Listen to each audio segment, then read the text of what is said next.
Ils forment le premier bloc. Et ce n'est pas un hasard. Ils font et défont l'actualité, ils analysent, ils jugent. Ils donnent les vraies réponses. C'est cela, oui. Le premier bloc. C'est sur Planète Hockey, la radio.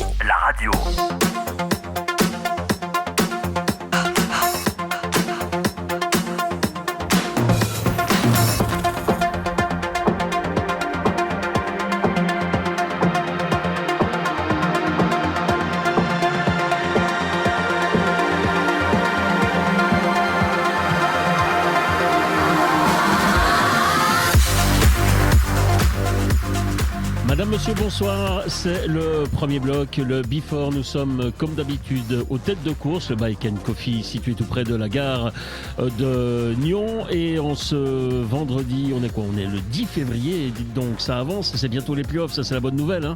Dans moins d'un mois, ce sont les playoffs. Bon, on en parlera peut-être un petit peu, même si l'actualité aujourd'hui, messieurs, est aussi très internationale, avec notamment les Bayer Hockey Games. Alors, belle équipe autour de moi aujourd'hui.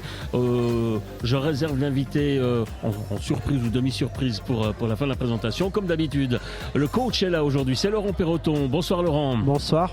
Bonsoir Christian Ponty. Bonsoir Philippe. Et donc notre invité aujourd'hui, Genevois, pièce essentielle, on va le dire désormais, du Genève Servette Hockey Club. C'est Vincent Praplan. Bonsoir Vincent. Bonsoir à tous. Merci encore une fois à un Genevois de nous rejoindre. Il faut dire qu'à Genève, cette émission est très écoutée, donc attention à ce que vous dites, parce que ça peut se retourner aussi contre vous. Ça se retourne toujours contre Perroton, ça se retourne toujours contre Ponty, voire même contre moi. On va essayer de vous préserver aujourd'hui. Non, c'est pas vrai. Je mets la pression dès le départ. Alors, le principe de l'émission, vous le connaissez. On va distribuer des casques d'argent, enfin des casques d'or plutôt. On va prendre encore un peu plus de valeur, des casques d'or, également nos casques de plomb. Nous parlerons évidemment de l'équipe de Suisse qui joue qui joue depuis ce soir à Malmö. Enfin, demain elle jouera, mais elle a rejoint Malmö aujourd'hui vendredi. Et puis évidemment, nous parlerons de Genève Servette beaucoup avec Vincent Praplan. Je vous propose de commencer avec vos casques d'or et vos casques de plomb. Et comme d'habitude, on va lancer les débats avec... attendez, on va quand même déjà... Est-ce que vous avez retenu autre chose ? Oui, j'allais oublier les titres quand même. Qu'est-ce que vous avez retenu ces derniers jours ? Évidemment, l'équipe nationale. Ouais. J'avais mis aussi un long moment des questions à poser à Vincent. Ouais. Et puis peut-être finir avec les transferts. Il y a quelques transferts intéressants, mais ça, on verra si on a le temps. Ouais. Si on a le temps, vous aimeriez qu'on évoque quoi encore aujourd'hui ? Moi, j'ai noté les bonnes, mauvaises nouvelles de Genève. Ah bon ? Ouais, parce que la mauvaise nouvelle, c'est qu'il y a des blessés, mais qui reviennent bientôt. Ouais, c'est ça. Donc finalement, moi, quand j'ai vu le délai, je me suis dit finalement que Noah 2 semaines, c'est on time pour les playoffs. Carrère, moi, j'avais peur qu'il soit out direct. Donc finalement, c'est des bonnes mauvaises nouvelles. Finalement, il n'y a que le Coultre où on ne communique pas trop à son sujet.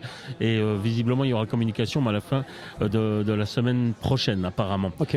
Vincent Praplan, s'il y a quelque chose que vous avez retenu de ces derniers jours, de ces dernières semaines, globalement, que ce soit au hockey, voire même à côté du hockey, si vous le voulez, il y a quelque chose qui vous fait tilt ?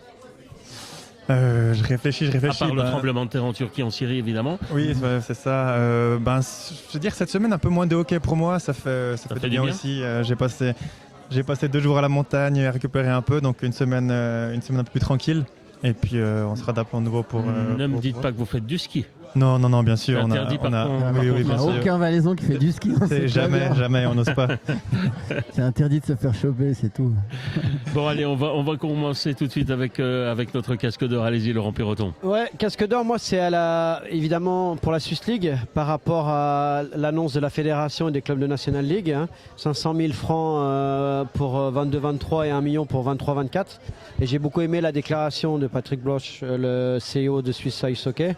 Il dit « Je suis très heureux qu'une solution ait pu être trouvée pour la Swiss League. Cet arrangement démontre que la Swiss League est une entité importante dans le hockey sur glace suisse, notamment en ce qui concerne le développement des jeunes suisses, et ça c'est très important, les entraîneurs et également les arbitres. Donc moi je suis complètement d'accord avec sa déclaration, et puis on était très inquiets, et du coup ça fait plaisir qu'il y ait une vraie prise de conscience par rapport à la deuxième division helvétique.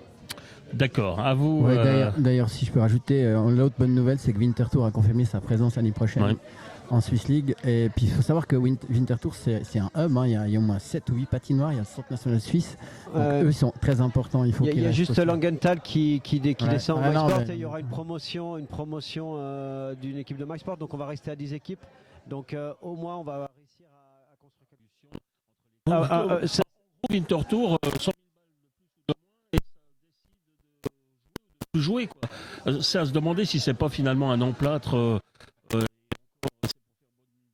Mais ça me paraît faible. Je vous dis très franchement, venant de la part des clubs de Ligue de National League, et quand on voit les budgets qui dépassent largement les 20 millions chez de très nombreux clubs, je me dis, bon ben voilà, ils mettent chacun 50, 60, 70 000 francs pour sauver ce qui représente quand même quelque chose d'important pour eux.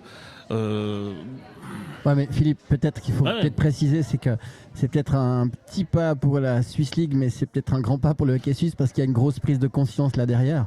Et puis, non, mais il y avait juste rien. À un moment donné, au moins, il y a un signal fort. Ouais, moi, je trouve qu'il y a un signal fort. Quand même. En train de nous dire que je voudrais décrocher la lune. Non, mais oui, mais c'est exactement ça. Mais tu peux pas non, demander non plus. Et tu parles des budgets de National League, mais tout est compté. Hein. Oui, je sais, mais bon. Ça a quand même changé. Quand tu passes de 4 à 6 étrangers, il faut aller chercher de l'argent. Quand tu vois le niveau du championnat et le nombre de joueurs sous contrat dans les équipes, c'est plus comme il y a 3-4 ans en arrière. Hein. Quand tu vois combien tu utilises de joueurs par saison par rapport il y a 10 ans en arrière, ça veut dire que les budgets ont augmenté. Et puis avec les années qu'on vient de vivre, on a puisé dans les réserves. Donc moi je trouve que c'est quand même un signal fort. Ils n'étaient pas obligés. Disons que le signal fort, et je ne sais pas si Vincent Praplan, qui lui a une carrière également outre-Atlantique où il y a cette véritable hiérarchie entre les clubs de la Ligue nationale et puis les ligues mineures, les clubs fermes. Est-ce qu'aujourd'hui ce serait un bien selon vous, Vincent Praplan, d'avoir en Suisse officiellement, avec autant de passages que l'on veut d'un côté et de l'autre, un club ferme accolé à chaque club de l'élite, quoi? Qu'est-ce que vous en pensez? Non, je pense que ce serait une bonne idée. Après, de quelle manière la faire, je pense que ça se discute, mais je pense que les clubs de National League maintenant travaillent quand même plus avec le club de Swiss League, mais il y a quand même un manque d'un côté ou d'un autre. Certaines équipes qui sont seulement des équipes formateurs ou formatrices, c'est un peu compliqué aussi. Et puis je pense que cette ligue elle est très très importante pour beaucoup de jeunes parce que le niveau junior malheureusement il a baissé.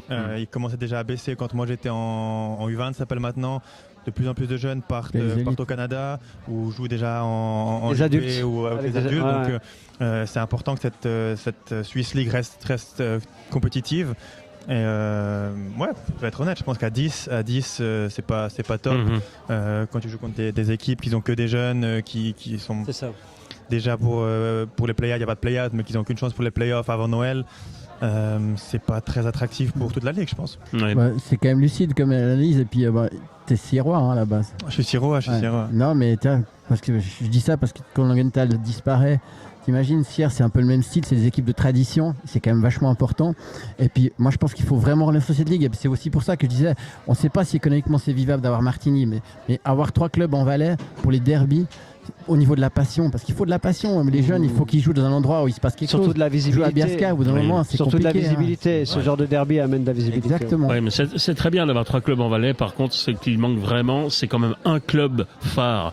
Et alors désigner lequel, ça va être compliqué, n'est-ce pas? C'est très compliqué. Je pense que ça a déjà. le débat. Il y a eu des tentatives. C'est vrai que le HC Sion, si on est logique. Si tu retournes en Valais, il ne faut pas te prononcer, mon gars. Vous avez le HC Valais ou le HC Sion, parce que c'est la capitale. Puis ensuite, vous avez. Sion, historiquement, c'est pas un club de hockey, c'est le foot. Mais voilà. Et vous savez, c'est tellement en Valais. Non, mais comme il n'y aura plus de foot. Ouais, non, mais en Valais, oui. Comme Constantin veut s'en aller. Non, mais ça, vous rigolez. Non, mais le problème, c'est que en Valais, il y a une forte identité et tu peux mettre n'importe qui, c'est difficile de fédérer. Et les gens, ils sont très très attachés aux couleurs du club. Et à 10 km plus loin, ça peut être compliqué. On est d'accord, le Valais, déjà, c'est très des hauts et des bas valaisans, rien que ça. Hein, mais surtout le haut et le bas Valais, déjà la profonde différence, c'est la qualité des patinoires. Ouais. Quand vous regardez ce qui se fait en haut Valais et ce qui se fait en bas Valais, on se demande s'ils sont dans le même canton. Oui. Vous venez du HC Sierre, hein. Moi j'ai fait vos juniors à Sierre. J'ai fait une année à Viège avant de partir à Cloten. aussi, pour apprendre l'allemand.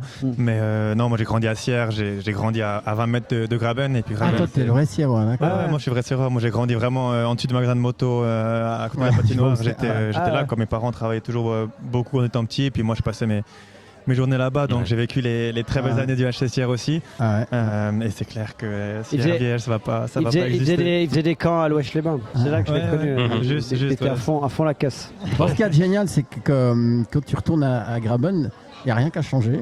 Ah non, ça c'est le moins compliqué. Mais nous, quand on coachait avec Lolo, tu avais les frites juste derrière le banc des joueurs. C'est hallucinant. C'est toujours comme ça. C'est pareil, les spectateurs sur les mêmes. Vous avez joué le même spectateur, sauf qu'il a maintenant la barbe un peu plus longue. C'est ça, quoi. C'est vrai. Bon, messieurs, là, on a déjà entamé un premier débat qui n'était pas prévu par rapport à ce qu'a dit Laurent. On va écouter votre casque d'or, question Ponty. Ouais, alors moi, mon casque d'or, c'est Bixel. Ah ouais. Pourquoi ? Parce que c'est la première fois qu'il joue avec les adultes. Et moi, j'ai trouvé qu'il avait une maturité impressionnante, un calme et un sang-froid. Et il m'a fait vraiment penser à Bixel. Je trouve qu'il a le même type de comportement. T'as fait penser à Bixel et t'as fait penser à Bixel. Non. T'as fait l'apéro là. J'avoue, ça c'est le soir. Non, il m'a fait penser à. Attends, j'ai un blanc maintenant. Mark Streit ? Non. Attends, je vais te le dire. Ah, mais je l'ai noté. Il sait plus lire en plus. Ouais. Non, mais c'est la honte. Non, du coup. On cherchait un nom la dernière fois, Timo Elbling. Ouais, c'était Timo Elbling qui avait impressionné. Non, il m'a fait penser à Reinbacher. Ben oui. Reinbacher, je dis dans la façon de prendre les décisions sur la glace, le calme et le sang-froid. Le jeune de Cloton. Voilà, c'est ça. Et donc, et puis j'avoue, très franchement, parce que finalement, il n'y avait pas de blue liner hier officiel avec cette équipe suisse. Et à un moment donné, je l'ai vu, il taille pas trop, le gars. Aucun complexe, il joue vraiment. Moi, il m'a surpris en bien. Puis c'est déjà un homme, hein. Wow, c'est vraiment une pièce. Et je trouve qu'en plus, avec son gabarit, il a une sacrée mobilité, plus encore que Reinbacher, je trouve. Donc, je pense que lui, s'il fait pas le saut en Amérique du Nord rapidement, en tout cas, en National League, ils vont se l'arracher. Si par hasard, il veut pas rester en Suède. Ouais. Mais en tout cas, moi, il m'a bluffé par sa facilité puis son aisance. Sa confiance. Ok. Ça, c'était pour le casque d'or. Moi, aujourd'hui, je vais faire dans l'entre-deux. J'ai ni un casque d'or, ni un casque de plomb. On va dire que j'ai un casque, je sais pas. De titane. Ouais, ou de carton, enfin ce que vous voulez. J'ai simplement envie de signaler la saga Bodenman. Qui nous a quand même bien fait sourire, parce que dès le départ, on se doutait bien qu'il resterait à Zurich. Mais on a quand même réussi à faire beaucoup parler de... Enfin, il a peut-être réussi à faire beaucoup parler de lui. Ses performances ces derniers temps font que tout à coup il devient intéressant. Il joue très, très bien. Mais il nous a fait une Genadi. Ouais, c'est un peu ça. C'est un peu ça. Il a regardé son téléphone à la période. Non, quand même pas. On va pas parler de téléphone ici. Ouais. Okay. Enfin voilà, j'avais juste envie de dire ça parce que c'est marrant et en plus de ça, ça a été communiqué de façon assez étonnante puisque Zurich d'habitude fait des communiqués en bonne et due forme et là ça a été fait par une vidéo assez énigmatique et incompréhensible pour celui qui parle pas le suisse allemand. Exactement. Mais après, sérieusement, ça fait du sens parce que honnêtement, le gars, il est en feu là. Ouais. Il est vraiment bon. Franchement, il joue très très bien. Ouais. Il le connaît très bien. Il a joué longtemps avec. Je le connais très bien et puis j'étais en contact avec lui aussi les semaines passées parce que quand on a lu que Zurich ne voulait pas le garder, on a essayé de pousser un peu de notre côté. On est quelques-uns à connaître. Arnaud Jacquemel connaît très bien aussi. Ils ont joué ensemble. Ouais. Et puis on essayait de pousser un peu. Après, on savait qu'il préférait rester dans la région zurichoise. Ouais. Mais c'est cool pour lui, quoi. C'est amplement mérité. Et puis moi, j'ai jamais compris que Zurich ne veut pas le garder. C'est un joueur qui fait aucun problème. S'il joue un peu moins, il est ok avec ça.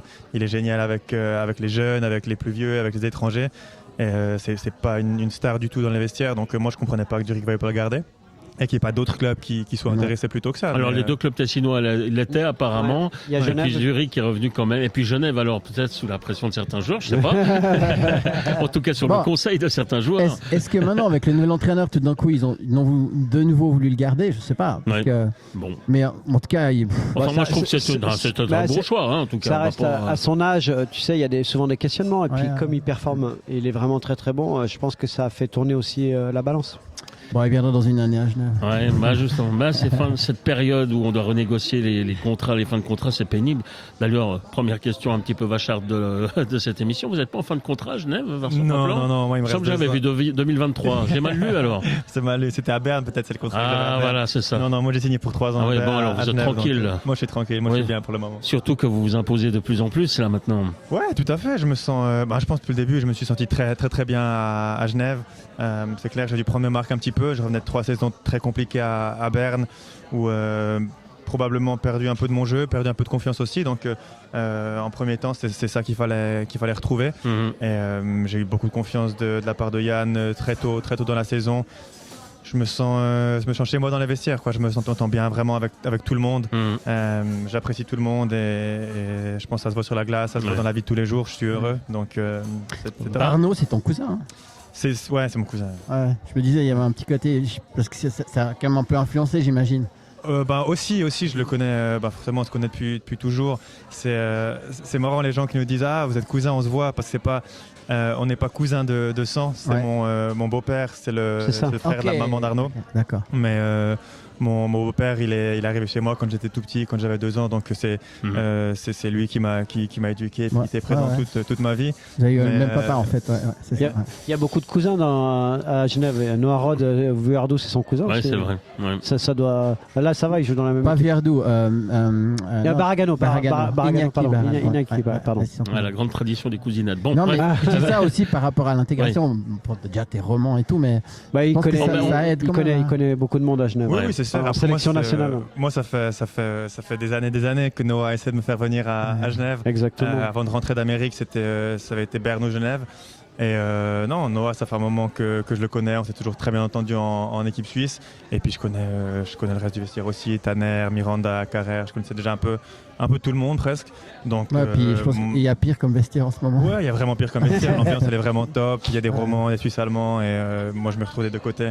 Donc ça pourrait pas être mieux. Il t'a encore pas raconté l'anecdote d'Artikainen? Laquelle? Ça va être c'est l'anecdote de l'année. Allez-y encore une fois, mais rapidement. Parce qu'on a eu non, en fait, une fois on rigolait avec Laurent. Vous avez failli être privé d'Artikainen à cause de ces deux messieurs. Ouais, non, enfin, c'est pas moi qui conduisais. Non, en fait, ce qui s'est passé, c'est qu'on disait une fois que les Finlandais, les Scandinaves, ils se prennent pas la tête. C'est des gars assez cool. On s'en est rendu compte. Et puis c'était un jour, on sortait du parking après le match. Il pleuvait, il tombait des cordes. Et on savait qu'Artikainen faisait du vélo. Et au moment où on dit ça, il nous passe devant, on a failli le renverser. Il est arrivé comme un boulet.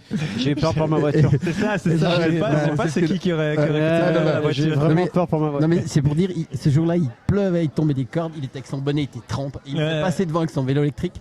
Et puis c'est juste pour dire qu'au niveau de l'ambiance, c'est vraiment pas des gars qui arrivent en Porsche et puis qui se la pètent. Non, pas du tout. Mais d'ailleurs, tous les étrangers, ou presque tous les étrangers, viennent en vélo ou en trottinette électrique. Ils habitent pas loin de la patinoire. Et puis lui, en plus, c'est un gars qui, en Finlande, il habite dans la nature, il chasse, il pêche. Donc vraiment des gars très simples. Tu vois, Phil Poula, il a tout gagné. Je suis assis à côté de lui dans les vestiaires et c'est un type génial. Et c'est ce que les renforts, on se disait, parce qu'ils n'ont aucune pression. Ils ont tout gagné déjà dans leur vie finalement. Ils avaient une certaine pression sur la performance. Financièrement aussi. Enfin, ils sont tranquilles, quoi. Je veux dire là. Il n'arrive pas avec une pression du gars qui est sous pression parce qu'il doit absolument gagner. On peut voir ça différemment. Ouais, mais je pense qu'un gars comme ça qui justement a tout gagné veut gagner un peu encore plus. Je pense qu'une fois que tu as gagné, tu as goûté au succès, tu t'en veux plus. Et puis ça se voit. Il sait comment gagner, mais par exemple, ce que tu veux dire, c'est parce qu'on parlait que Dubé, il nous parlait de Kokainen qui veut absolument tout prouver parce qu'il veut absolument retourner dans les NHL. C'est pas le même cas de figure. Non, mais on a vu aussi qu'il joue pour lui et du coup il joue mal. Ouais. Donc il joue beaucoup. En tout cas, quand il veut jouer pour lui, il joue pas bien. Bon, on reparlera de Genève et bien sûr de Vincent dans un instant. On va quand même, je refais le rabat-joie, mais on a quand même des casques de plomb. Ouais. Alors allons-y. On va avec Christian. Allez, Christian. Moi, mon casque de plomb, il est intimement lié à mon casque d'or. Moi, c'est plus une frustration. Encore un cousin. J'ai vraiment les boules que Reinbacher il soit autrichien. Parce que je sais pas si vous imaginez la paire de défense pour le futur qu'on aurait avec Bixel et Reinbacher. Et puis en même temps, c'est aussi pour les rabat-joie qui disent tout le temps que le hockey suisse ne produit pas de talent. En tout cas, le hockey suisse est encore assez bon pour attirer pas mal d'Autrichiens et de Français qui viennent pour la formation. Alors tout n'est pas rose, bien sûr, mais je pense que c'est quand même un bon exemple. Et puis tu as 2 exemples différents pour réussir. Reinbacher, il joue en Suisse. En Swiss League, il n'y en a pas beaucoup. Il s'est imposé. Mais c'est un peu ce que nous disait l'autre jour, comment il s'appelle, le français, merde, j'ai un blanc. Qui était avec nous. Laurent Meunier. Laurent Meunier disait, mais finalement, si tu as suffisamment de talent, tu vas t'imposer. Alors, il en faut beaucoup, j'avoue, parce que c'est deux gars qui sont extrêmement talentueux. Mais je disais juste que c'est presque une frustration de se dire, je les ai vus à peu de temps l'un de l'autre jouer, si les deux étaient suisses. Imaginez ces deux gars. Dans le futur. Ouais, ça serait. Enfin bref, en tout cas, c'est quand même des talents du hockey suisse. Pour moi, c'est important. Formé à Cloton. Ouais. Bon, alors allons-y, Laurent. Alors, moi, j'ai pas de casque de plomb. C'est le casque du déni. Alors, on se connaît très bien, Philippe. Et puis, évidemment, quand j'ai annoncé lundi que je parlerai de monsieur Steve Huard et de ses propos. Oula. Alors, on l'a pas fait parce qu'on n'a pas eu le temps. Ouais, on n'a pas eu le temps. Alors, aujourd'hui, on y va. On y va, mais tranquillement. Tranquillement. J'ai eu l'occasion de discuter. Ouais, vous l'avez au téléphone. Ouais. Et en fait, le problème, c'est quand vous m'avez appelé, mais expliqué un peu votre conversation, ça a mis une piécette dans le jukebox, là. Je m'explique. Et ça, c'est un toc de langage. Monsieur Leffel, père, nous écoute souvent et me dit tout le temps, quand tu es énervé, tu dis j'explique. Alors je m'explique. Quand on parle de la liberté d'expression, moi, j'ai pas de problème. J'ai pas de problème à ce qu'on critique, mais quand on est méchant, médisant, agressif, et plus l'heure avance, plus on est agressif, ça me pose un problème. Et je vais venir... Alors vous avez un cas concret. J'ai un cas concret. Monsieur Huard, il est venu sur l'aimant bleu. Et évidemment, sur la forme, j'ai pas de souci parce qu'il peut critiquer... Donc il a parlé de l'aimant bleu. Il a parlé de l'aimant bleu. Ouais, il est venu sur le sujet l'aimant bleu. Et puis il a parlé de la production. Et pour lui, il a dit c'est une honte pour le hockey suisse. Alors moi, sur le fond, on discute souvent avec la production, on discute souvent avec les journalistes, la direction et puis les consultants. On essaie d'améliorer le produit. Et puis, évidemment, au niveau logistique, on n'a pas les mêmes moyens qu'une télévision nationale, donc on essaie d'améliorer les choses. Mais par contre, quand on parle de liberté d'expression, c'est un vrai problème parce que pour moi, et je m'explique, outre son passé, on ne va pas revenir là-dessus, ce qui me dérange, c'est que à chaque fois que ce monsieur il parle, on ne doit pas répondre, mais par contre quand nous on répond, il nous menace d'avocats, d'avoir des moyens financiers illimités, et il essaye de faire taire tous les jeunes followers, les journalistes, en disant qu'il a le micro plusieurs fois par semaine, et essayer de faire taire un peu les gens. Et moi, plusieurs fois, il m'a clairement dit que j'aurais des problèmes et que c'est dommage pour mes enfants de me voir emprisonné. On a été jusqu'à là. Donc ça, c'est un vrai problème. Alors, j'aurais pu aller complètement dans la discussion en parlant de son passé, mais pour moi, quand on dit une grande honte du hockey suisse, je suis désolé, monsieur Huard, vous pouvez pas dire ça. Et puis quand on parle de liberté d'expression, moi, je vous ai fait un petit cadeau en fait. Ce que j'ai fait, c'est que pour une fois, j'ai essayé de ne pas être Laurent Perroton et puis essayer d'aller dans votre sens. Et puis du coup, j'ai écrit... C'est-à-dire d'être conciliant. Non, j'ai écrit un petit... D'être très suisse. Alors j'ai été dans votre sens parce que vous savez que j'ai un profond respect... Un profond respect pour vous, et puis je suis toujours impressionné par les gens qui ont une carrière sportive ou dans les médias, etc. parce que je trouve que vous vivez des choses exceptionnelles. Et finalement, là où je suis impressionné, c'est l'humilité des gens après. Et donc du coup, j'ai fait un petit poème à monsieur Huard. Ouh là là. Alors, grande première. Alors, c'est une grande première et c'est le moment. J'avais prévenu Vincent, hein, cette émission particulière. C'est un moment difficile parce que j'ai l'habitude de parler dans un vestiaire, j'ai l'habitude de parler à la télévision, mais j'ai pas l'habitude d'être un acteur studio comme peut être monsieur Huard. Bon, alors on va écouter ça. Allons-y. Alors, monsieur Steve Huard, vous avez nourri mon imagination pendant quelques mois. Je vous dédie ces quelques vers. Je quémande votre indulgence et m'exprime au nom de la liberté d'expression. Donc le nom, je l'ai appelé mon petit poème. Huard, qui rime avec fuyard, tu es dans la tourmente, voire dans le brouillard. Est-ce que ta riche héritière pourrait nous avancer les arts pour pouvoir promouvoir et faire paraître un livre d'édition Bayard? La liberté d'expression est comme un abreuvoir, la nourrir, la respecter, c'est tout un art. J'espère te retrouver sur une patinoire. La game dans le fair play et non dans la bagarre? Ou préfères-tu une partie de billard? Attention à tes boules, je rentre vite la noire. Tu l'auras bien compris, je fais de l'humour noir.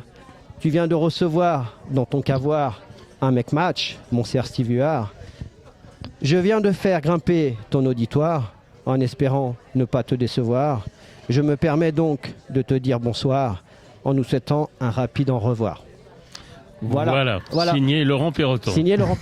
Voilà. Bon. J'espère que j'ai pas été trop dur.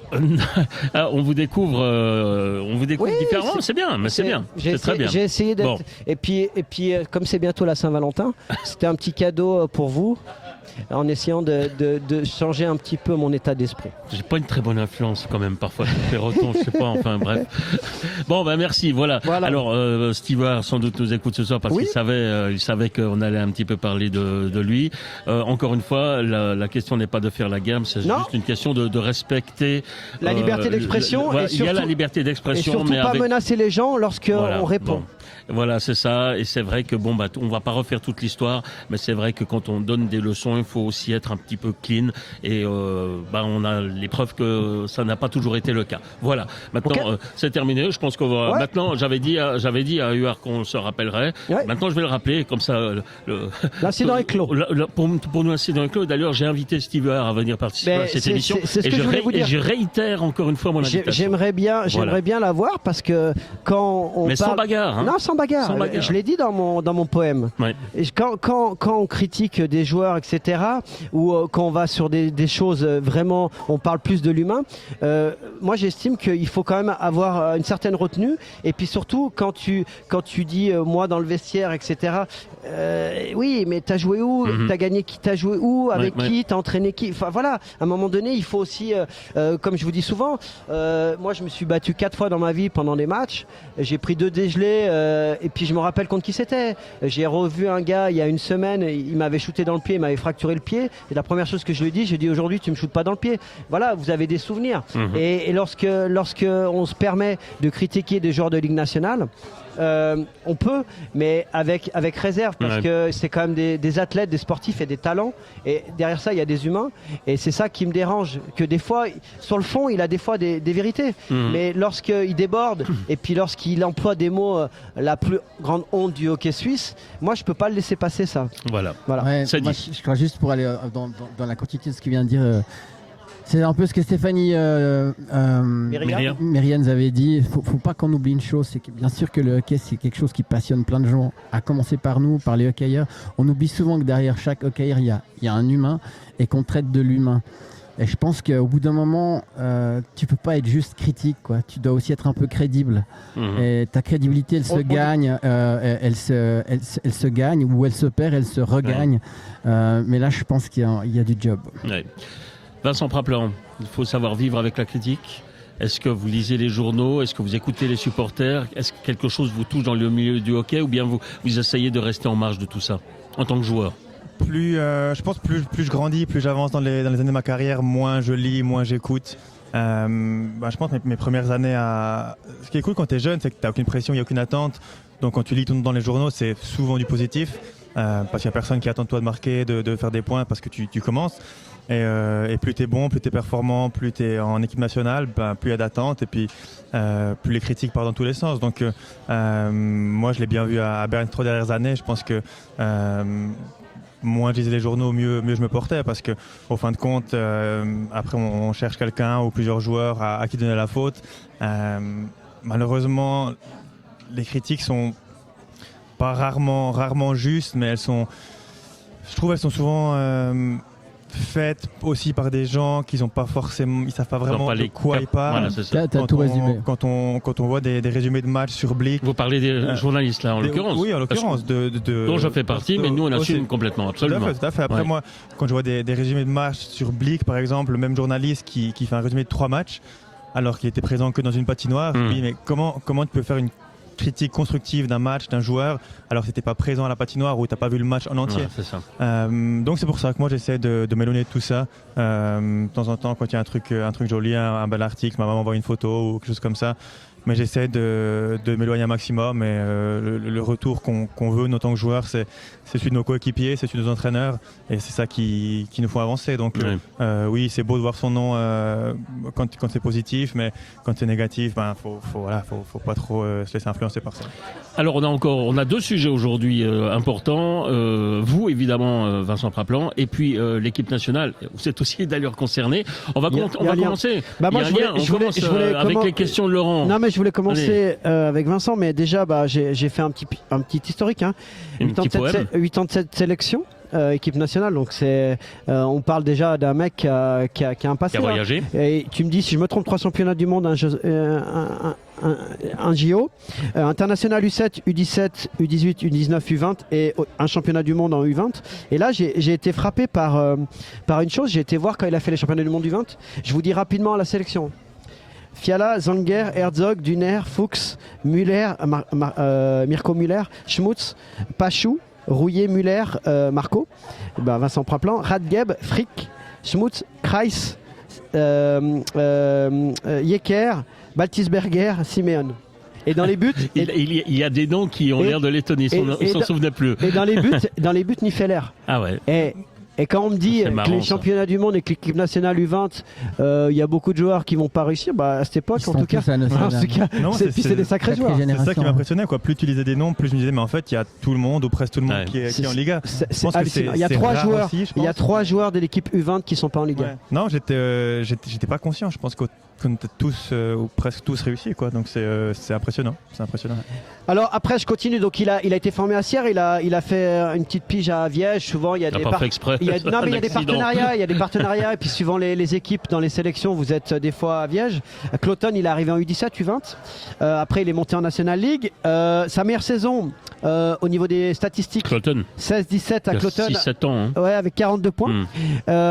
Après, j'ai des questions par rapport à ça, parce que c'est là où je le rejoins, c'est que des fois on parle de chiffres, mais on se rend pas compte de certaines choses, notamment le temps de jeu, les situations que tu joues, et du coup ça change ton rendement. Et moi, on va avoir tous les matchs à Genève, et je vais parler de Vincent après sur ce que j'ai observé. Cette année, il est 44 matchs, 28 points. Il a une projection à peu près à 33 points, donc c'est une très bonne saison. Sur le temps de jeu, il joue pas mal de situations, mais les premiers powerplay, quand on sait qui est le premier powerplay, il joue peu, et c'est une grosse production. C'est une grosse production. Et là où je suis content de le voir à ce niveau, et je l'ai dit plusieurs fois à ce micro, même s'il nous écoute pas, ça va changer. J'ai dit que cette année, je le voyais vraiment être un joueur important pour les championnats du monde, et je m'explique pourquoi. Parce que je trouve qu'il a amélioré sa constance durant les matchs. Je trouve qu'il dégage beaucoup de confiance. Donc quand il fait son solo là, par exemple, il voit que le 1-2-2 est mal joué du côté de Fribourg. Au deuxième tiers, il passe entre tout le monde. Ça, quand à Berne, il l'aurait peut-être pas tenté. Il a beaucoup de confiance. Et sur le côté un petit peu négatif, ce qu'il doit améliorer encore, et il le sait, c'est sa finition. Mais pas par rapport à son geste technique. C'est encore un peu plus de patience. Et quand il parle des étrangers, c'est peut-être les années qui vont arriver qui vont être belles pour lui. Je m'explique, c'est-à-dire que quand vous commencez à avoir du succès, à avoir des sélections, à avoir gagné bien votre vie, peut-être que vous êtes encore un peu plus relax sur ces petits gestes-là, comme peut être Artikainen ou Omar, des fois, en étant peut-être parfois agaçant pour les coachs.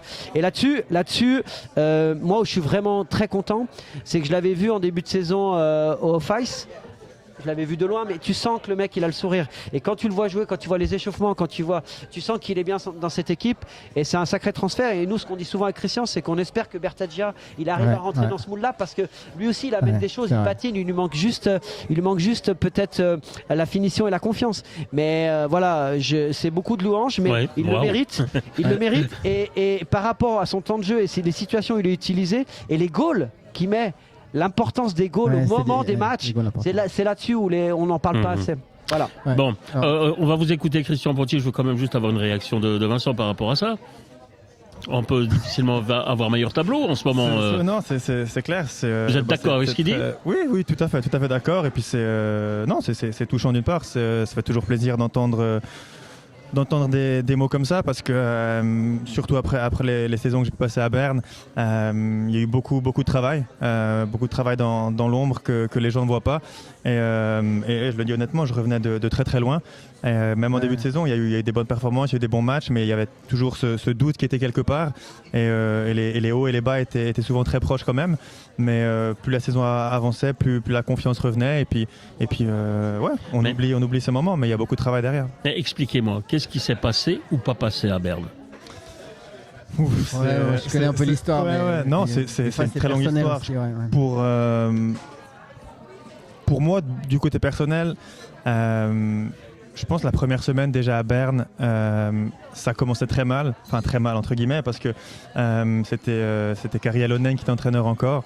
Moi, je revenais d'Amérique. J'ai signé un gros contrat à Berne. Je pense que je peux me permettre de le dire, mais j'étais connu partout en Suisse, de tous les entraîneurs, tous les joueurs. J'avais joué contre Kari avant de partir en Amérique. J'avais eu des retours de joueurs bernois quand on affrontait Berne avec Loten, qu'il fallait être vigilant contre notre ligne, Wallenstein, Santala et moi. Donc Kari me connaissait très bien. Et le premier meeting qu'on a eu ensemble, il me dit mais alors toi en fait t'es quoi comme type de joueur? Parce que moi je te connais pas. Tu joues comment? Tu préfères jouer offensivement, défensivement? Et je savais que c'était ta manière de faire, qu'il voulait montrer que c'était lui le chef, mais pour moi ces méthodes sont pas la bonne approche. Non, c'est pas la bonne méthode. Surtout avec un joueur qui doit être un joueur important de ton équipe, que tu viens chercher pour faire la différence. Donc moi déjà là ça partait pas très bien. Et après je pense que j'ai rarement été utilisé comme je le voulais, comme il. Ouais, je devrais, je pense. Selon tes qualités, ouais. J'ai joué presque 2 saisons au centre, alors que j'avais jamais joué au centre à part en U17.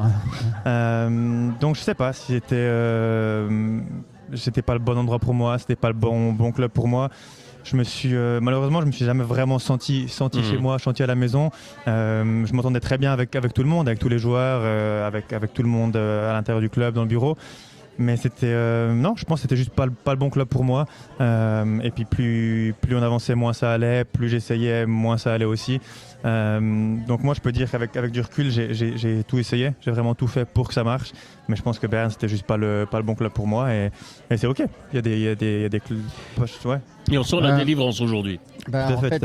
Que quand je t'entends parler, j'ai vraiment l'impression que tu as découvert la pression façon Berne après un retour en Amérique du Nord. Et puis je pense que en fait, parce que moi j'ai regardé un petit peu ton parcours et en fait tu as un petit peu un parcours à la Jacques Mégaillan, parce que vous êtes parti à Cloton. Je pense que c'est pas non plus totalement le hasard. Donc je pense déjà là il y a un rêve de devenir hockeyeur. Et des fois on oublie l'argent, la gloire, tout ça, mais à la base il y a juste un rêve. Federer, il adorait le tennis et il a continué, il avait plus besoin d'argent parce qu'il aimait le tennis. Et des fois être heureux, c'est pas forcément gagner beaucoup d'argent, mais c'est déjà juste jouer, être entouré des gens que t'aimes. Et puis effectivement, quand tu es dans un climat entre guillemets hostile ou austère, c'est plus compliqué. Et puis de là, la confiance.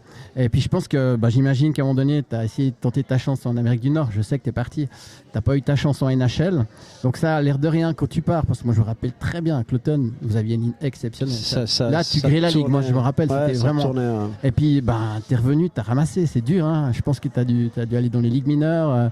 Voilà, tu pars d'un statut où tu es en haut. Et puis ça, moi je pense que tout ce vécu là, ça fait que ça te construit. Voilà. Et puis aujourd'hui, tu apprécies d'autant plus les choses. Tu as ton prime, tu as 29, c'est ça 28, 29, voilà. Typique. Là, tu as un vécu derrière, parce que c'est quand même passé de l'autre côté, c'est pas facile.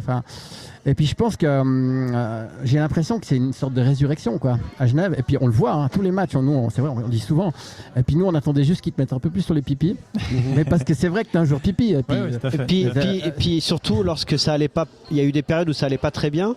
Des fois, ils vous mettaient et il y avait des fois vous n'avez pas fini, mais il y avait vraiment des situations où vous aviez tellement bien joué que c'est évidemment dans une structure d'adultes et de professionnels, tu as aussi une hiérarchie. Et tu sais que dans ta hiérarchie, il y a tes étrangers, et tes étrangers, des fois, ils jouent pas bien, mais à la fin, tu vas les mettre quand même. Et ça, c'est difficile à accepter pour les jeunes joueurs. Les joueurs expérimentés, ils ont l'expérience, mais ils auraient mérité d'avoir plus de temps de jeu, notamment quand il y a eu la série où il y a eu les défaites beaucoup à domicile. À chaque fois qu'ils montaient sur la glace, je les trouvais dangereux, etc., etc. Et juste pour rebondir sur ce qu'a dit Christian, et c'est ce qui me dérange dans le hockey suisse aussi, c'est la collaboration entraîneur directeur sportif. Alors je vais faire plaisir à M. Lefel, je m'explique. Certains ont résolu le problème, c'est le même. Non, mais ce que je veux dire, c'est que quand Yalonen il lui dit ça, qui était le directeur sportif ? Déjà, à partir de ce moment-là, s'il y a une symbiose entre les deux, jamais l'entraîneur, même si sa façon de faire, et c'est archaïque, maintenant on fait plus comme ça, hein, tu peux aller dire ça à un joueur. Ouais. C'est-à-dire que pour moi, ils doivent être main dans la main, et quand ils prennent une décision, ça fonctionne parce que tout le monde le veut. Regardez Bienne, regardez on Genève, est très loin de la bienveillance. Tchereda, Douka, voilà. Ambry, et chacun avec leurs moyens financiers. Haut ou bas, peu importe, mais en tout cas ça marche. Et c'est là où on perd énormément d'argent et puis qu'on donne des contrats à des joueurs ou à des coachs où ça marche pas, on est obligé de s'en séparer et puis qu'on est obligé de faire des contrats, des arrangements avec d'autres clubs où tu dois encore payer parce que justement il n'y a pas de cette collaboration.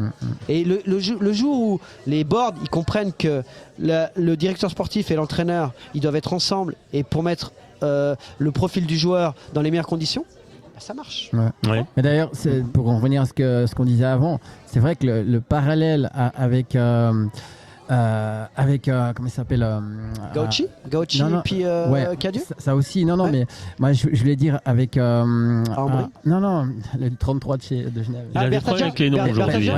Il faut aller dormir le soir. Il y a Marie-Jeanne qui t'a appelé ou pas ? Ouais, c'est ça doit être Marie-Jeanne. Parce qu'il a reçu une question. Non, mais c'est numéro de téléphone. Par rapport au manque de confiance. En fait, on voit quand t'es bien, t'es en confiance. Tout d'un coup ça devient tellement plus facile et je pense que l'état pour être dans cet état-là il y a un cheminement et j'ai l'impression que tu l'as fait mais aussi par rapport au choix parce que je pense que tu aurais pu aussi aller ailleurs, gagner aussi bien ta vie ailleurs. Mais moi, je pense que tu étais dans un bon environnement et ça se voit, ça se ressent. Après, évidemment, c'est facile de dire ça quand tu es premier, mais justement, vous n'êtes pas premier par hasard non plus. Parce que justement, il y a beaucoup de facteurs qui s'alignent. Oui, mais là où il a beaucoup de confiance aussi, à mon avis, c'est que dès que ça va pas très bien, que ça, dans les situations offensives ou qu'il y a des blessés, des malades, etc., il est toujours mis en avant, même s'il est joueur suisse, avec des joueurs importants du moment. Et c'est pour ça qu'aussi il a de la confiance, parce qu'évidemment, lorsqu'on te renvoie parce que l'entraîneur lui fait comprendre qu'il compte. Lorsqu'il y a des lignes très importantes, des lignes très importantes dans un match où tu dois être offensif et faire la différence et que tu es sur cette ligne-là, évidemment que tu as de la confiance. Question du commun des mortels, Vincent Praplan, quand vous négociez avec Genève, lors de votre arrivée à Genève, vous parlez d'abord avec l'entraîneur ou bien vous parlez avec le directeur sportif? Et ça se négocie comment finalement? Avec le capitaine, on parle d'abord avec le capitaine. D'accord, moins normal. Non, moi, lien d'amitié. Non, moi c'est... Moi j'étais approché par Noah en début de saison déjà, de ma troisième saison et dernière saison à Berne. Alors que la saison venait de commencer, j'ai fait un gros été, j'étais reparti pour attaquer à Berne et enfin que ça marche. Et d'ailleurs j'étais un peu surpris, mais très rapidement dans la saison, Noah m'a écrit qu'il avait parlé un peu avec Marc et puis qu'ils aimeraient beaucoup m'avoir à Genève. Et moi j'ai dit écoute, on vient de commencer la saison, peut-être qu'on rediscute.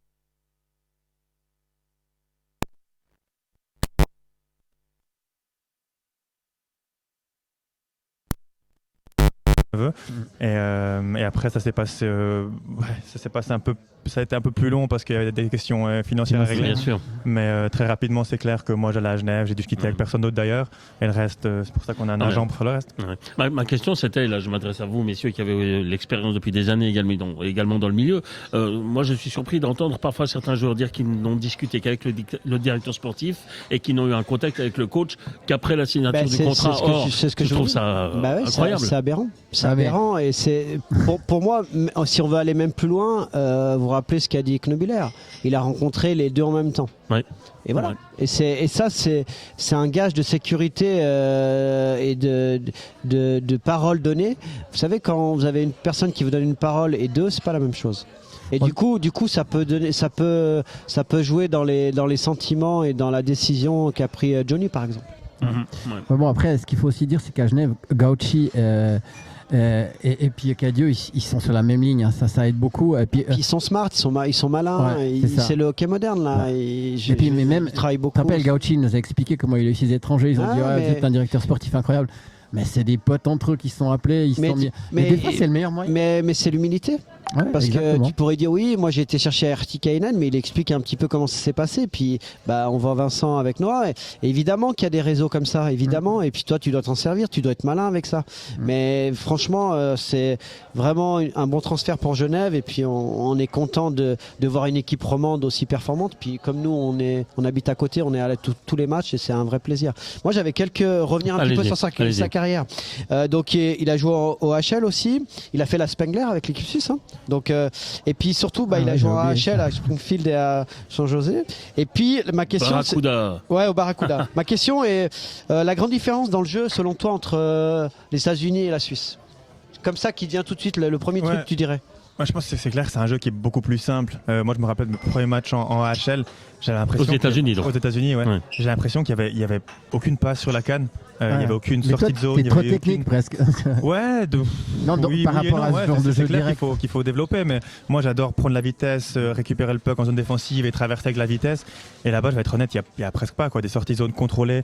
Ça existe très peu. C'est tout, tu gagnes une touche. Ouais, tu gagnes une ligne, l'autre ligne, tu mets le puck au fond et tu vas le rechercher. C'est pas les mêmes dimensions, mais c'est vrai que ça t'amène quelque chose pour le niveau international. Ouais, ouais, c'est sûr. Et puis ça joue plus dur, je pense. T'as pris du poids quand t'es allé là-bas, physiquement? Un petit peu, ouais, j'ai pris un petit peu. Souvent, c'est le cas. J'étais déjà assez. T'as pris des Tchèques? J'ai pris des Tchèques, ouais, Même les Tchèques, j'ai pas trouvé ça le plus impressionnant, mais pour aller devant le goal, pour aller marquer des goals, aller se poser devant le gardien, c'est compliqué. Et puis il laisse un peu plus jouer. Donc ouais, t'es dans le slot, t'as des coups de canne, des cross-checks de tous les sens, et ça, nous, on connaît pas, quoi. On connaît pas beaucoup en Suisse. La guerre. Et ça a changé. Et au niveau inside, ce que les auditeurs aimeraient bien savoir, c'est quand t'arrives. Tu vois, t'arrives, hop, t'es recruté, tu viens dans le vestiaire, comment ça se passe, tu vois? T'es suisse, les gens ils te regardent, c'est l'usine. Il est valaisan. Non mais c'est l'usine, Et pour certains, il est même suédois, parce qu'ils savent pas faire la différence. Non mais tu vois ce que je veux dire, quand t'arrives dans un vestiaire suisse, tu connais tout le monde, c'est un petit pays. Là, t'arrives là-bas, t'es suisse en plus, tu viens d'Europe, en plus de Suisse. Est-ce qu'ils le savent? Bah justement, il va nous répondre. Non, moi je me rappelle, j'étais parti 2 semaines avant que le camp d'entraînement commence là-bas pour prendre mes marques un peu, pour rencontrer les gens. Donc ça c'était sympa parce qu'il y avait peut-être une douzaine de joueurs qui étaient là-bas, qui patinaient un peu, qui s'entraînaient. Donc j'ai rapidement pu faire connaissance avec tout le monde, avec les plus grandes stars aussi qui étaient là. Donc j'ai pu m'intégrer assez rapidement. Je me rappelle que Timo est venu après aussi. Donc moi je passais du temps avec Timo, on habitait ensemble, donc ça m'a aidé aussi. Ça a facilité, ouais. Mais ouais, après pendant le camp d'entraînement, il y a le vestiaire. Où, en fait, en NHL, c'était Saint-José, premier club de Timo. Camp d'entraînement, il y avait le vestiaire NHL et puis il y avait le vestiaire des gars qui étaient entre deux, qui se battaient pour une place. Donc après, on mélangeait les équipes pour les entraînements, donc on se côtoyait comme ça aussi. On déjeunait toujours tous ensemble, on mangeait après l'entraînement ensemble. Donc tu côtoies les gars qui sont un peu en train de manger avec toi. Ouais, certains qui sont plus cool plus cool que d'autres, certains parlent plus que d'autres. C'est pas si différent que la Suisse, je dirais. T'as ressenti le chacun pour soi quand même? Ouais, quand même un peu. Surtout de la part du business, surtout de la part des joueurs qui sont entre deux, quoi. Les joueurs qui ont 1000 matchs à leur actif et qui sont sûrs d'avoir une place, pas du tout, parce qu'ils sont leur place.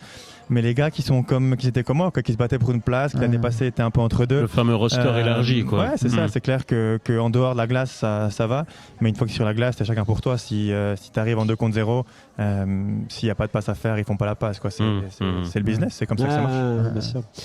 Moi, j'avais une question aussi. Elle est un peu orientée, on va dire. Pour toi, qui est le joueur le plus fort physiquement avec lequel tu es joué? Ça dépend de quoi on parle exactement, mais je pense que si on parle de protection de puck, on voit Timo Artikainen, c'est impressionnant, je crois. Et puis je pense on l'a vu en début de saison, on était déjà impressionné. Je pense pour moi il n'était pas encore au top de sa forme physique, et je pense là depuis il avait encore les cannes à pêche dans le sac.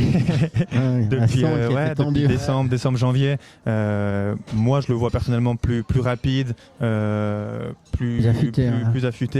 Et on voit l'entraînement aussi, tu veux lui prendre le puck, c'est compliqué, quoi. Il y a très peu de joueurs qui arrivent à le pousser, et c'est là qu'il faut être un peu smart et essayer de le laisser sur l'extérieur. Mais il a une force, une protection de puck qui est impressionnante. Et ce qui est marrant, ce qu'on observe, et tu vas nous donner ton avis là-dessus, c'est, tu sais, il paraît très fort physiquement, un peu bourru par moment. Massif. Il n'a pas un beau skate. Hein. Il est pas élégant. Il mais- n'est pas super élégant.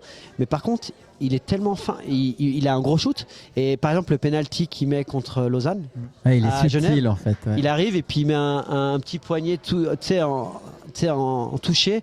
Et en fait, il paraît tout croche. Et je le trouve vraiment fort techniquement en fait. Ouais, c'est ça quoi. Quand tu le regardes jouer, t'as pas l'impression que c'est vraiment un technicien comme tu le dis, mais il a un toucher de canne, toucher de puck qui est impressionnant. Et il est très intelligent dans ses placements, dans ses tirs. Et il a beaucoup de patience aussi.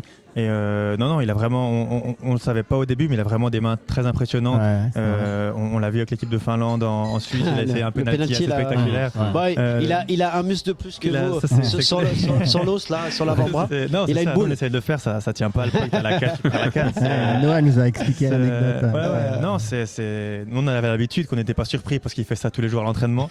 Mais c'est impressionnant. Et puis de jouer avec des joueurs comme lui, comme Linus, comme Phil Poula, Vinik, Tom Ernest, pour oublier personne, c'est impressionnant. T'apprends tous les jours. Et ce plaisir du hockey qui est de retour, c'est génial. Et dernière question, moi, et là, tu n'es pas obligé de nous répondre, mais c'est quel est le joueur qui t'a plus impressionné, mais je te parle en Amérique du Nord, en Suisse, en général avec les sélections nationales, au quotidien. Et pourquoi? C'est-à-dire, est-ce que tu as un mec qui, physiquement, tu dis non, mais ce mec, c'est pas possible? À part Jacques May. Alors, Je dis toujours la même chose. Juste un petit peu. Pour ne froisser personne, vous dites toujours il y en a deux, dont. Ouais, c'est ça. Non, mais Jacques May, j'ai dit juste un petit mot. Moi, c'est un gars que j'adore. Mais pourquoi? Parce que en fait, il fait briller les autres. Et quand Tom Ernest joue, on sait la qualité de Tom Ernest, et qu'il n'y a pas Jacques May, c'est pas le même Tom Ernest que quand il y a Jacques May. Et franchement, le travail obscur que personne ne voit, il permet à Tom Ernest d'être vraiment libéré. Et des joueurs comme ça dans des concessions, et je sais que c'est son grand pote, hein, mais moi, il est pas spectaculaire. Mais il est tellement efficace et tellement important dans un vestiaire et sur la glace notamment. Donc, mais pour revenir à ma question, c'est vraiment s'il y a un mec, tu peux me parler du mental, de n'importe quoi, mais vraiment il y a un gars, tu te dis mais lui, mais c'est pas possible quoi. Ouais. Je pense de tête, je pense à deux personnes. Ouais. Premièrement, je pense à Tristan à Berne, Tristan Chervet. J'ai jamais vu un Mental, gars bosser comme ça. Et moi, j'aime bien travailler dur, j'aime bien m'entraîner. J'ai mon coach physique en été avec qui je travaille tout seul, un Personal trainer, pour faire plus et pour faire des choses différentes. Spécifique. Mais Tristan, le nombre d'heures qui s'entraîne, c'est impressionnant quoi. Après les matchs, on est tous en train de manger et puis pour rentrer à la maison, il a encore salle de force à lever des poids et à faire des entraînements et à tirer. Au niveau entraînement, c'était très très impressionnant. Sa capacité à récupérer aussi en s'entraînant autant, donc c'est aussi. D'accord. Non, c'était vraiment spectaculaire. Guy Thomas a dit la même chose, qu'il était méga impressionné quand il était à Berne. Il disait c'est un méga bosseur. Vraiment. Non, c'était vraiment impressionnant.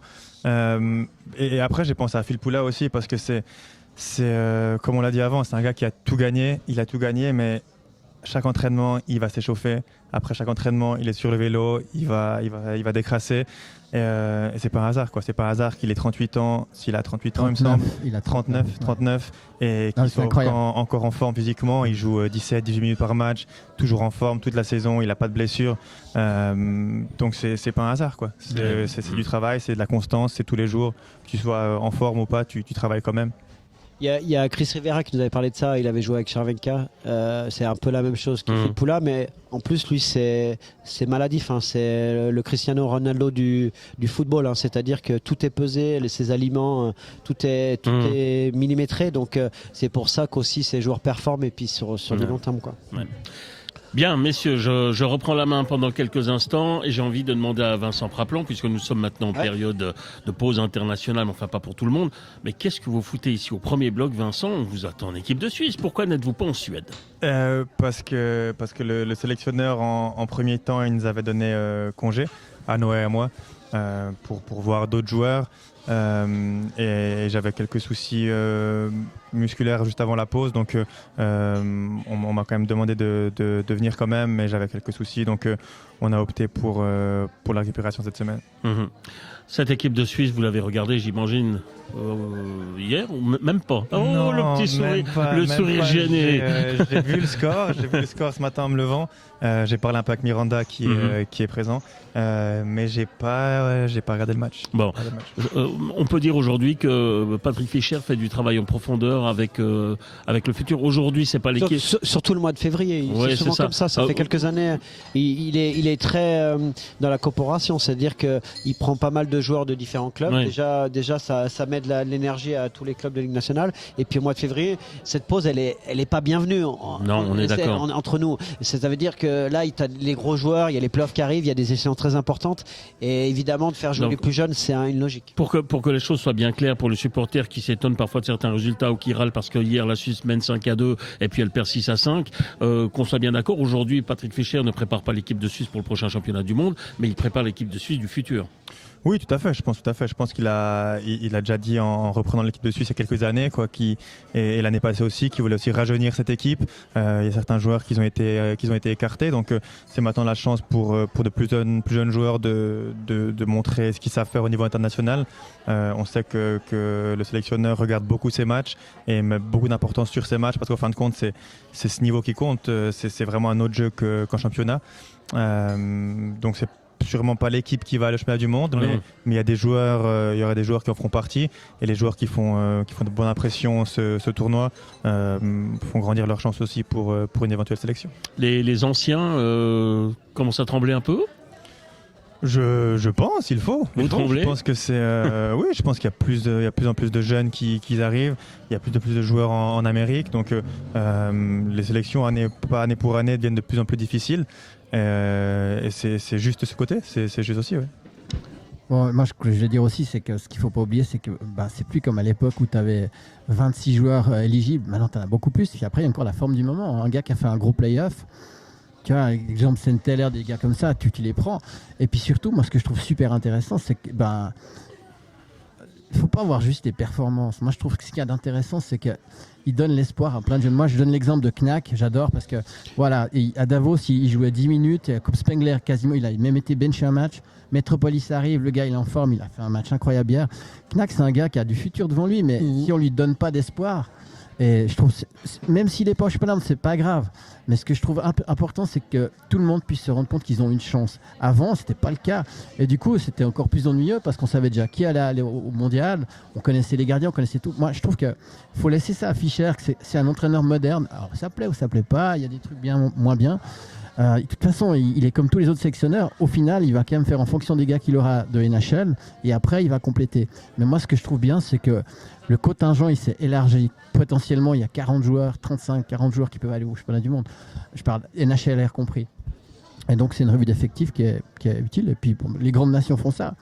Est-ce qu'on est une grande nation? En tout cas, on n'est plus une petite nation, oui, c'est sûr. Je rejoins Christian, une grande nation dans le sens où là, on est sur une équipe C. Il y a quand même dans la liste passablement de joueurs qui ont décliné. Il manque les joueurs NHL, les joueurs expérimentés qui ont décliné ou qui sont laissés au repos. Exactement. À l'exemple de Vincent Praplan. Exactement. Et puis alors il y a cette petite casse, ce sont peut-être 4-5 à pouvoir éventuellement intégrer l'équipe. En général, je dis 4, ouais. Et ça va dépendre des franchises NHL et des profils des joueurs qui vont être éliminés en NHL, qui vont arriver. Entre 5 et 11. Voilà, c'est ça, entre 5 et 11. Donc pour revenir là-dessus. Moi, ce que j'aime dans la façon de penser de Fischer et de son staff, c'est évidemment de faire des tours d'horizon comme ça. Et puis hier, évidemment, il y a 5-2, on perd 6-5. C'est frustrant, mais c'est pas grave. C'est pas grave parce qu'il y a 15 ans en arrière, on jouait contre la Finlande B avec une équipe Suisse C, on prenait 10 goals. C'est ça la profonde différence, c'est la qualité en profondeur des la effectifs. Pyramide s'est élargie. Et évidemment, la qualité du championnat fait que des jeunes joueurs suisses progressent. Et donc ça c'est intéressant.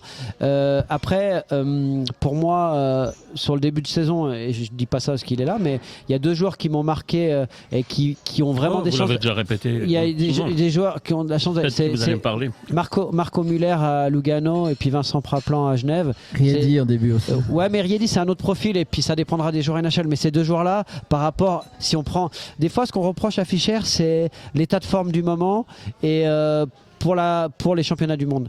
Et des fois, il y a des surprises en disant oui, il a pris ce joueur-là, un peu comme Miranda la précédente saison. Mais finalement, Miranda, il peut être intéressant dans un rôle différent. Mais là, si pour moi, sur les premiers mois de championnat, on est en février, il y a 2 joueurs qui m'ont marqué à l'attaque, c'est ces 2 joueurs-là, et j'espère qu'ils vont faire les championnats du monde. Et du coup, le line-up de hier soir, intéressant aussi. Intéressant. Il y a des joueurs qui ont perdu un petit peu des points, qui sont vraiment limites. C'est vrai que défensivement, ça.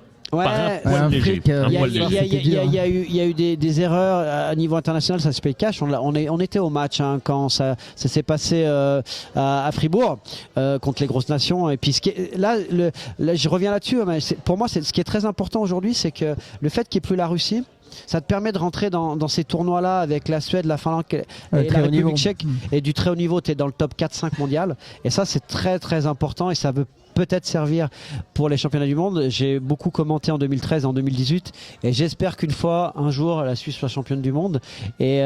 Et ça va toujours dépendre d'une chose, c'est évidemment l'état de forme des joueurs très importants comme Cherven, Oharod, des joueurs suisses comme on a parlé auparavant, et puis le nombre de joueurs NHL. Si toutes les planètes sont réunies, je pense qu'un jour la Suisse peut être championne du monde par rapport à cela. Ils ont déjà failli.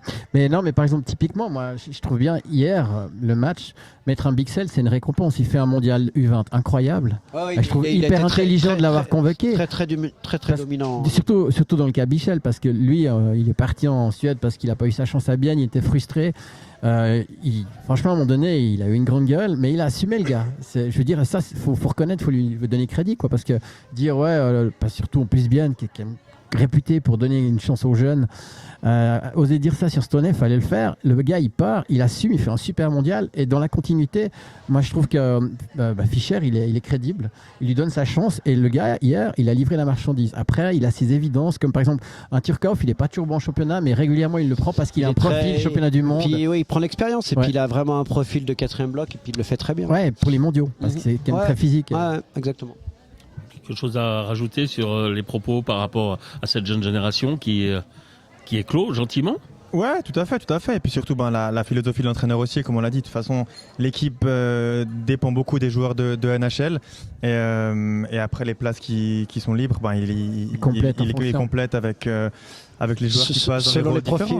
C'est un côté frustrant parce qu'il y a des joueurs qui peuvent très clairement, sur la base de leur saison suisse, évoluer en championnat du monde et ils se font piquer leur place au dernier moment par un gars qui a jamais qui a jamais porté même le maillot de l'équipe nationale. Non, mais après c'est les règles du jeu. Après les meilleurs joueurs doivent être de la partie et puis c'est comme ça, quoi. Si tu es assez bon, tu fais partie de l'équipe, et si tu fais pas assez bon, tu fais pas partie de l'équipe. Donc les règles du jeu sont les mêmes pour tout le monde. Et si les gars jouent en NHL, c'est qu'ils le méritent aussi. Donc c'est clair qu'ils ont leur place en équipe nationale. Vous pensez qu'un joueur régulier de NHL a automatiquement sa place en équipe nationale? Je pense que oui.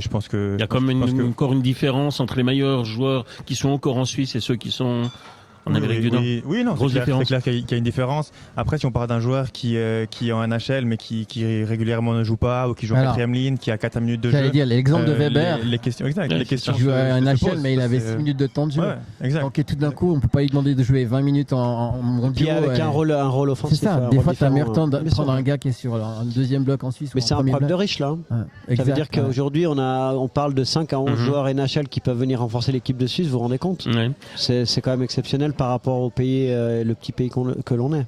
Tiens, je voudrais avoir votre réaction puisqu'on parle de problèmes de riches. Je ne sais pas si vous avez vu, j'ai commis un petit article en parlant d'Unter Sander. Ouais, j'ai vu. Qu'en pensez-vous? Que se passe-t-il? C'est-à-dire pour moi, Unter Sander qui n'est pas convoqué, enfin voilà, ok, il peut être les sourpeaux, mais sous prétexte qu'il souffre encore de son ancienne commotion alors qu'il joue 25 minutes 3 jours avant. Okay. C'est le genre de choses. Je me dis, on est en train de préparer le terrain c'est de la pour lui communication dire politique. C'est bientôt fini. Alors moi je vous réponds, Philippe. En général, dans une équipe au championnat du monde, vous avez 2 joueurs très offensifs, d'accord, playmaker comme défenseur. Josi, s'il vient, c'est 26, 27, voire 30 minutes par match, d'accord. Après, vous avez Yanis Moser. Et puis après, en Suisse, vous avez encore de nombreux défenseurs qui peuvent postuler. Jean Régli. Est-ce que non, mais pas au niveau international. Mais est-ce que ces 2 joueurs-là, s'ils viennent, vous avez besoin d'une Tarsander? Non. Je suis désolé, non. Moi, ça m'a donné l'impression mais il fait une super saison. Parce que c'est sa même saison de sa carrière. Oui, mais et on est en train gentiment de lui montrer la porte de sortie. Oui, quoi. mais on parle de profil. Si à tous les niveaux, hein, vous prenez, on va parler de foot. Vous prenez l'équipe de France à la grande époque. Il y a des joueurs. Il y a très longtemps. On va pas, les gens ils vont pas nous comprendre. Un mec comme Jean-Marc Ferreri, qui était un numéro 10 exceptionnel, il y avait Michel Platini. Point. Et du coup, c'est la richesse d'affectif. Ouais, mais du coup, dans ta vie de sportif, ça va dépendre par rapport à la génération dans laquelle tu évolues. Et du coup, peut-être qu'une Ter Sander, il y a 10 ans en arrière, avec la saison qu'il faisait, c'était le Romagnosi d'aujourd'hui. Mais aujourd'hui, il y a Roman Josi et Yanis Moser.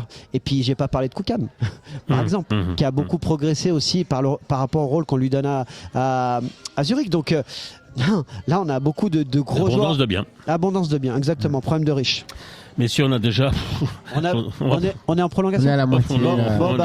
Dans 10 secondes, fin de la prolongation de 5 minutes. Donc c'est pour vous dire... On va y aller. On a des choses à faire après. Oui. Alors voilà, encore une dernière chose à préciser. Moi, je vais surtout souhaiter quand même à Vincent Praplan une bonne fin de saison parce que tout le monde vous voit champion. Hein. On n'aime pas en parler en avance. Justement, mais on fait. C'est ça que je vous en parle. On fait une très bonne saison. On fait une très bonne saison jusqu'à maintenant. Et je pense que cette première place, elle nous tient à cœur déjà. On l'a pas lâchée depuis très longtemps et on veut finir cette saison en beauté. Donc on est prêt. On s'est créé la pression sur nous, mais on se réjouit. Laurent ?